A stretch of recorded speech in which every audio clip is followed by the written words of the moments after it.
আজকের বাংলা সংবাদে আপনাদের স্বাগত জানাই। আমি অনন্যা। প্রথমে চলুন শিরোনামগুলি দেখে নেওয়া যাক, তারপরে বিস্তারিত প্রতিবেদন রয়েছে। মার্কিন কূটনীতিকের বাসায় সরকার পতনের ছক, ভেতরের খবর রাখতেন নাইমুল ইসলাম খান, চাঞ্চল্যকর তথ্য ফাঁস।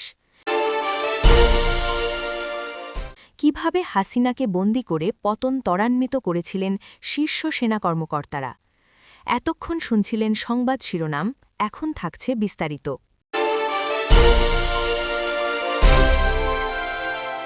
কোয়াডে যোগ না দেওয়া এবং চীনের সঙ্গে ঘনিষ্ঠতার জেরে শেখ হাসিনার সরকার পতনের দীর্ঘমেয়াদী ছক কষেছিল যুক্তরাষ্ট্র। মার্কিন কূটনীতিক হেলেন লা ফেইবের বাসভবন এবং নেপালের রিসর্টে একাধিক গোপন বৈঠক অনুষ্ঠিত হয়। সরকারের ভেতরের খবর রাখার জন্য নাইমুল ইসলাম খানকে প্রধানমন্ত্রীর প্রেস সেক্রেটারি হিসাবে নিয়োগ দেওয়া হয়েছিল বলে নথিতে অভিযোগ করা হয়েছে।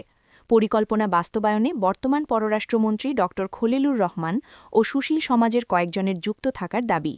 আজকের কণ্ঠডেস্ক, বাংলাদেশের সাবেক প্রধানমন্ত্রী শেখ হাসিনার সরকার পতনের নেপথ্যে কাজ করেছে দীর্ঘমেয়াদী এক বেসামরিক সামরিক বা সিভিল মিলিটারি ছক, আর এই পরিকল্পনার বীজ বোনা হয়েছিল খোদ মার্কিন কূটনীতিকের বাসভবন ও নেপালের একটি রিসোর্টে।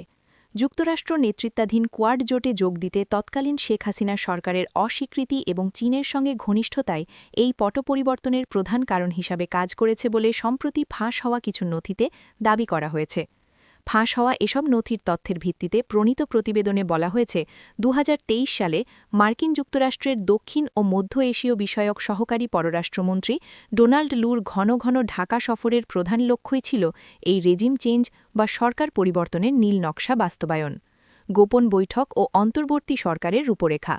নথির তথ্য অনুযায়ী ২০০৭-৮-এর অসমাপ্ত -2 ফর্মুলার উপর ভিত্তি করে বাংলাদেশে একটি দীর্ঘমেয়াদী ও অনুগত অরাজনৈতিক সরকার গঠনের পরিকল্পনা করা হয়।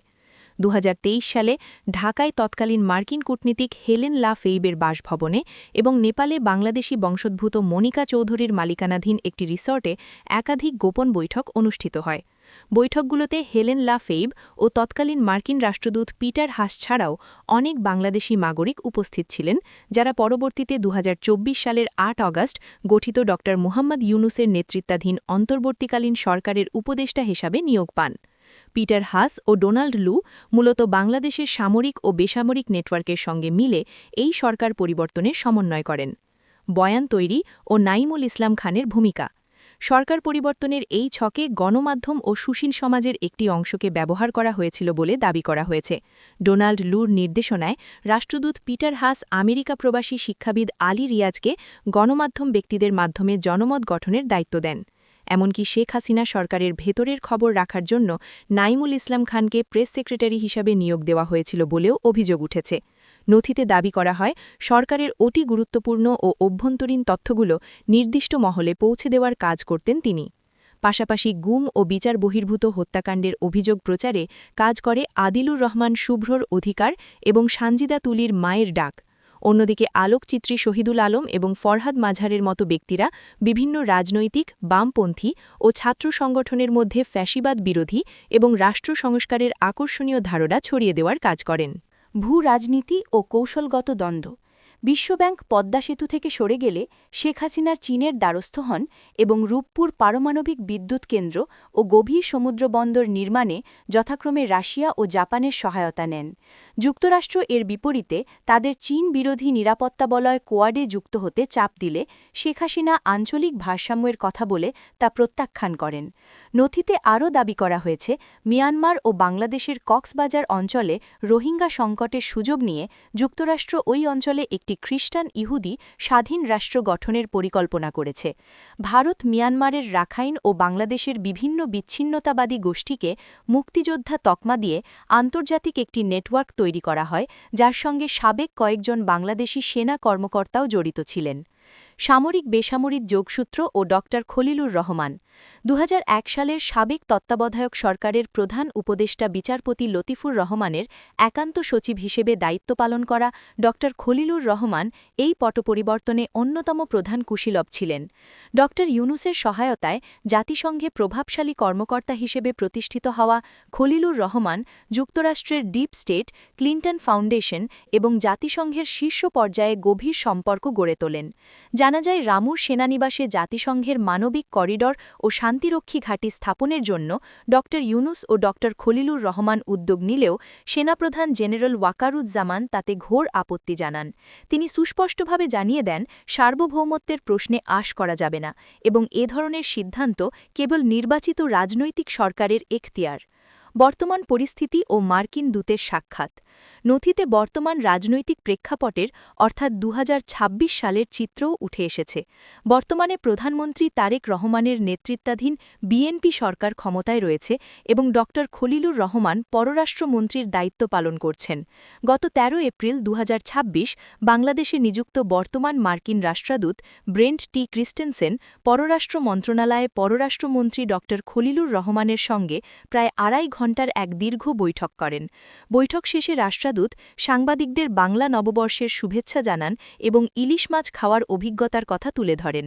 তবে বিশ্লেষকদের মতে মধ্যপ্রাচ্যে ইরানকে নিয়ে চলমান উত্তেজনার মধ্যেই যুক্তরাষ্ট্র খুব শিগগির ফের দক্ষিণ পূর্ব এশিয়ায় নজর দেবে এবং বাংলাদেশকে সামরিক চুক্তি একসা এবং জিএসওএমআইএতে সই করার জন্য চাপ প্রয়োগ করবে।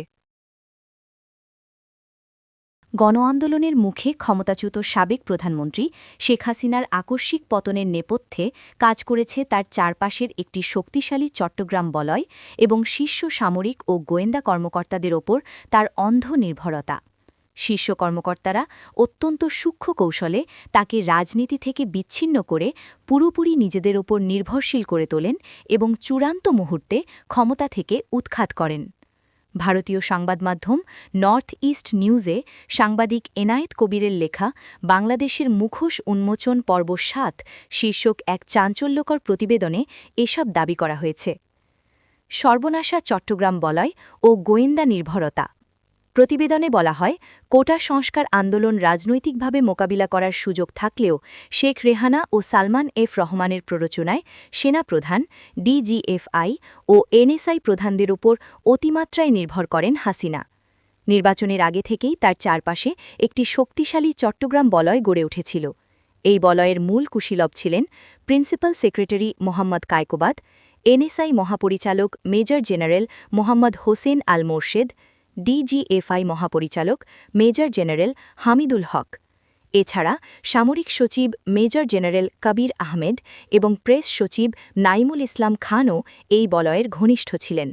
রাজনৈতিক নেতাদের বদলে এই কর্মকর্তাদের ওপর নির্ভর করাই ছিল শেখ হাসিনার সবচেয়ে বড় রাজনৈতিক ভুল। ৬ সমন্বয়ক আটকে রাখা ছিল আত্মঘাতী ফাঁদ। নর্থ ইস্ট নিউজের দাবি অনুযায়ী ১৬ জুলাই থেকেই ডিজিএফআই ও এনএসআই মূলত সরকারের বিপক্ষে কাজ শুরু করে এবং আন্দোলনকে সশস্ত্র সংঘাতের দিকে ঠেলে দেয়। ডিবি কার্যালয়ে ৬ জন ছাত্রনেতাকে আটকে রেখে জোরপূর্বক আন্দোলন প্রত্যাহারের বিবৃতিতে স্বাক্ষর করানোর ঘটনাটি ছিল গোয়েন্দাদের পাতা আত্মঘাতী ফাঁদ, যা সরকারের পতন ত্বরান্বিত করে। গণভবনে হত্যার ছক ও যুদ্ধ পরিস্থিতি তৈরির পরিকল্পনা। সবচেয়ে চাঞ্চল্যকর দাবিটি হল ৫ আগস্ট শেখ হাসিনাকে গণভবনে ক্ষুব্ধ জনতার ভিড়ে হত্যার জন্য ফেলে রাখার একটি ছক কষা হয়েছিল। এর উদ্দেশ্য ছিল দেশে একটি যুদ্ধ পরিস্থিতি তৈরি করে জাতিসংঘ শান্তিরক্ষীদের হস্তক্ষেপের বৈধতা আদায় করা। কিন্তু ভারতের শীর্ষ জাতীয় নিরাপত্তা কর্মকর্তার সময়োচিত হস্তক্ষেপে সেই পরিকল্পনা ভেস্তে যায়। যেভাবে চূড়ান্ত হয় পতনের ক্ষণ। ৫ আগস্ট দুপুরে আর্টিলারি ডিভিশনের ব্রিগেডিয়ার রাফিকের নির্দেশে উত্তরা এলাকার কারফিউর ব্যারিকেড হঠাৎ তুলে নেওয়া হয়। এর মাধ্যমে আন্দোলনকারীদের ঢাকায় প্রবেশের সুযোগ দেওয়া হয় এবং সরকারের পতন নিশ্চিত হয়। টুঙ্গাপালার কথা বলে নেওয়া হয় বিমান ঘাঁটিতে। শেখ হাসিনা নিজেও সম্প্রতি দাবি করেছেন ৫ আগস্ট তিনি ভেবেছিলেন নিরাপত্তার কারণে তাকে টুঙ্গাপাড়ায় নেওয়া হচ্ছে, কিন্তু স্পেশাল সিকিউরিটি ফোর্সের পাহারায় তাকে কুর্মিটোলার বাসার ঘাঁটিতে নেওয়ার পরই তিনি বুঝতে পারেন তার সঙ্গে বিশ্বাসঘাতকতা করা হয়েছে এবং ক্ষমতা আর তার হাতে নেই। দেশ ত্যাগে ভারতীয় সেনাপ্রধানের ভূমিকা। ৫ আগস্ট সকালেই বাংলাদেশের সেনাপ্রধান জেনারেল ওয়াকার-উজ-জামান ভারতীয় সেনাপ্রধান জেনারেল উপেন্দ্র দ্বিবেদীর কাছ থেকে সামরিক বিমানের ভারতীয় আকাশসীমায় প্রবেশের পূর্বানুমতি নিয়ে রেখেছিলেন। দেশ ছাড়তে হাসিনা রাজি না থাকলেও ভারতীয় কর্মকর্তার হস্তক্ষেপে তাকে ও শেখ রেহানাকে দ্রুত দিল্লিতে পাঠানো হয়। জাতিসংঘের বিতর্কিত প্রস্তাব।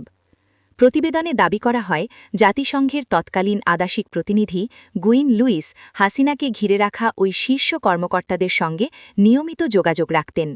তিনি রামু সেনানিবাসকে স্থায়ী জাতিসংঘ শান্তিরক্ষা ঘাঁটিতে রূপান্তর এবং রাখাইন অঞ্চলে একটি মাসরিক করিডর তৈরির বিতর্কিত প্রস্তাবও দিয়েছিলেন। পতন পরবর্তী সামরিক বাহিনীর বাছাইকৃত ভূমিকা।